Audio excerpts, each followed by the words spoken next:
बात आज से करीब 4 साल पुरानी है।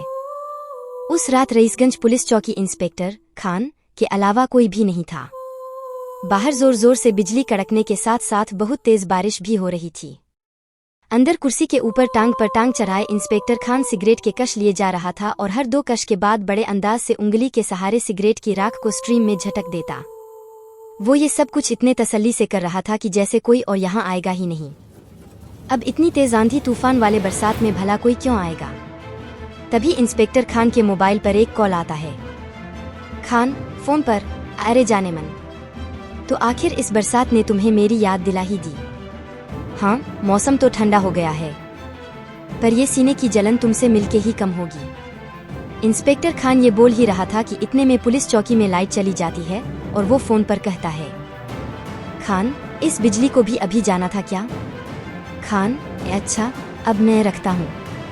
फोन कट करते ही जैसे ही उसने मोबाइल का फ्लैश लाइट ऑन किया, पर बदकिस्मती से उसी वक्त उसके मोबाइल की बैटरी डेड पड़ जाती है और वो अंधेरे में ही हाथ पाव मारते हुए बाहर की तरफ निकलने लगता है। तभी दरवाजे के पास उसके पाव किसी चीज से टकराता है, मानो जैसे कोई बोरी रखी हो। इंस्पेक्टर खान किसी तरह लड़खड़ाते हुए बाहर पहुंच जाता है। बाहर वो देखता है कि ट्रांसफार्मर में आग लग गई है और इससे बिजली की चिंगारी निकल रही है। इंस्पेक्टर खान वापस अंदर आ जाता है और अपनी टेबल पर एक कैंडल जला लेता है और एक सिगरेट को मुंह से लगाए कैंडल की लौ से सुलगाता है। फिर एक कश लेकर जैसे ही उसकी नजरें ऊपर उठती है, एक जोर की बिजली पड़ती है जिसकी रोशनी में दरवाजे के पास ही लड़की दिखाई देती है। ऊपर सफेद टोप और नीचे ब्लू जींस और अंधेरे में चमकती बिजली के बीच हुई उसकी कमर, जिसे देखकर इंस्पेक्टर खान सिगरेट की राख को छिड़कते हुए खड़ा हो जाता है। लड़की का पूरा बदन पानी से सराबोर था। वो इंस्पेक्टर की तरफ बढ़ते हुए बोलती है, लड़की, अब मुझे एफआईआर लिखवानी है। इंस्पेक्टर खान पैनी निगाहों से उसे ऊपर से नीचे तक घूरते हुए देखता है। खान, लिख देंगे, पहले थोड़ा पास तो आ जाओ। उसकी बात सुन लड़की थोड़ा सकपका जाती है। फिर खान अपनी बात करें तो वहां पे हुए कहा, खान, मेरे कहने का मतलब है पास आकर इस कुर्सी पर बैठ जाओ। रोशनी कम है ना डॉट? अगर पास रहोगी तो सब अच्छे से दिखेगा साफ साफ। लड़की से पानी ऐसे टपक रहा था जैसे कोई मोती हो। वह आगे बढ़ते हुए कुर्सी पर बैठ जाती है। इंस्पेक्टर खान सिगरेट को झिटकते हुए एक और कश लगाते हुए उस लड़की की तरफ बढ़ता है। धुआं छोड़ते हुए वह लड़की के कंधे पर हाथ रखते हुए बोलता है, खान, बताओ क्या हुआ तुम्हारे साथ? किसके खिलाफ एफआईआर करवानी है? लड़की इंस्पेक्टर खान के छूने को नजरअंदाज करती है। लड़की, अब बहुत बड़े लोग हैं और मेरी जान के दुश्मन बन गए हैं, क्योंकि मैंने उनके खिलाफ कंप्लेंट दर्ज की कि दवा की आड़ में वो ड्रग्स का बिजनेस करते हैं।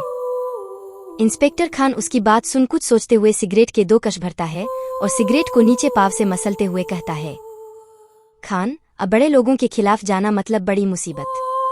तुम शायद सिंघानिया साहब की एजेंसी की बात कर रही हो। उनके खिलाफ जाने की हिम्मत तो शहर में किसी की नहीं है। इंस्पेक्टर खान के मुंह से सिंघानिया के लिए साहब सुनकर लड़की को समझ में आ गया कि खान उसकी कोई मदद नहीं कर सकता है। फिर भी वो कहती है, लड़की, लेकिन सर आप ईमानदारी से तहकीकात करेंगे तो सलाखों के पीछे होगा वो। ईमानदारी का नाम सुनते ही खान टनक जाता है। खान, अरे छोड़ो, ये ईमानदारी की बात है। 20,000 की सैलरी भी टाइम से नहीं आती। थोड़ी सी बेईमानी कर लो तो हाथों हाथ लाखों मिलते हैं।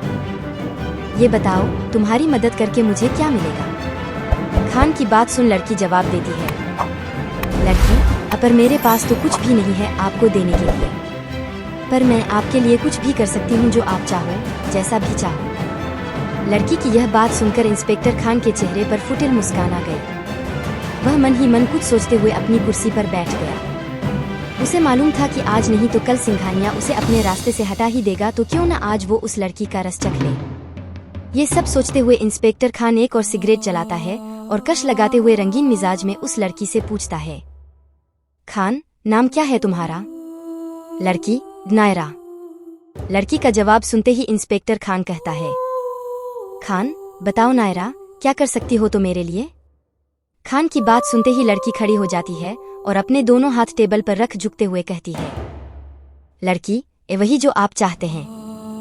फिर आप उसके खिलाफ एक्शन तो लेंगे ना? ये बात लड़की ने इंस्पेक्टर खान की आंखों में आंखें डाल के कही। लेकिन इंस्पेक्टर खान की निगाहें तो किसी और गहराई में गोते खा रही थीं। वह खान के पास आ गई। खान ने भी सिगरेट की आखिरी कश लेते हुए उसे जमीन पर फेंक दिया और उसे अपनी बाहों में ऐसे भर लिया जैसे कि वर्षों से प्यासा हो। नायरा भी अब मदहोश हो चुकी थी। तभी खान के मोबाइल पर किसी का कॉल आता है। अपने मोबाइल की आवाज़ सुन इंस्पेक्टर खान एक सेकंड के लिए दंग रह जाता, क्योंकि उसका मोबाइल तो डेड हो गया था। उसने देखा कि मोबाइल पर सिंघानिया का कॉल था।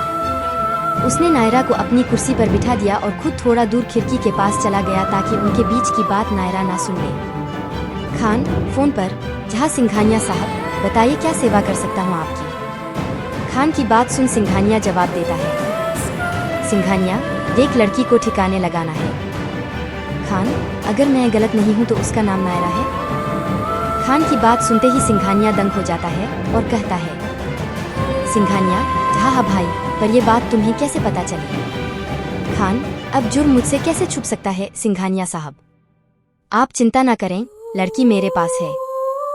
अभी तो मैं उसकी जवानी का रस चख रहा हूँ। एक बार अच्छे से चख लूँ फिर लगा दूंगा ठिकाने। खान की बात सुन सिंघानिया छल्ला के कहता है, सिंघानिया, अब तू लाश को भी अपनी हवस का शिकार बनाएगा क्या। जल्दी से नायरा की लाश को ठिकाने लगा और हाँ, मेरे बेटे का नाम नहीं आना चाहिए। सिंघानिया की बात से खान के होश उड़ जाते हैं। खान, लाश? कैसी लाश? सिंघानिया, नायरा की लाश।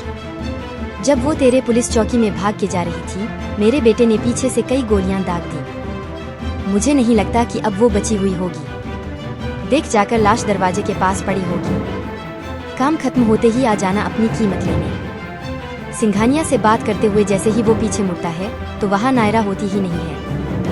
इधर उधर देखने पर भी उसे कोई नजर नहीं आता। जब वह वापस से अपने मोबाइल से किसी को कांटेक्ट करने की कोशिश करता है, तभी मोबाइल फिर से डेड हो जाता है। वो मोबाइल जोर से पटक देता है और टेबल पर रखे टेलीफोन की तरफ जाता है, पर उस टेलीफोन की लाइन भी डेड होती है और उसका गुस्सा इतना बढ़ जाता है कि वो इस टेलीफोन को भी जोर से पटक देता है। उसे समझ नहीं आता है कि अब किसी को कैसे बुलाऊं, क्या करूं। वैसे उसको समझने की जरूरत भी क्या थी, क्योंकि सिंघानिया का कॉल ही उसके लिए लास्ट कॉल था। पर उसे अभी भी यकीन नहीं हो रहा था सिंघानिया की बातों पर, क्योंकि कुछ समय पहले तक नायरा उसकी बाहों में ही तो थी। अचानक पुलिस चौकी की लाइट जलने बुझने लगती है।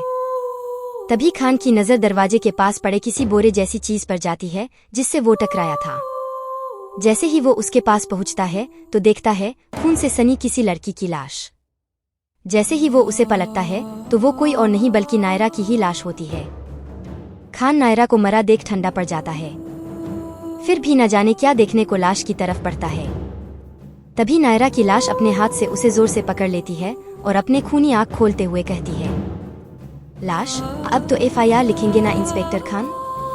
ये हॉरर स्टोरी आपको कैसी लगी नीचे कमेंट में हमें जरूर बताएं। ऐसी और भी डरावनी कहानियां पढ़ने के लिए हमें सब्सक्राइब करें।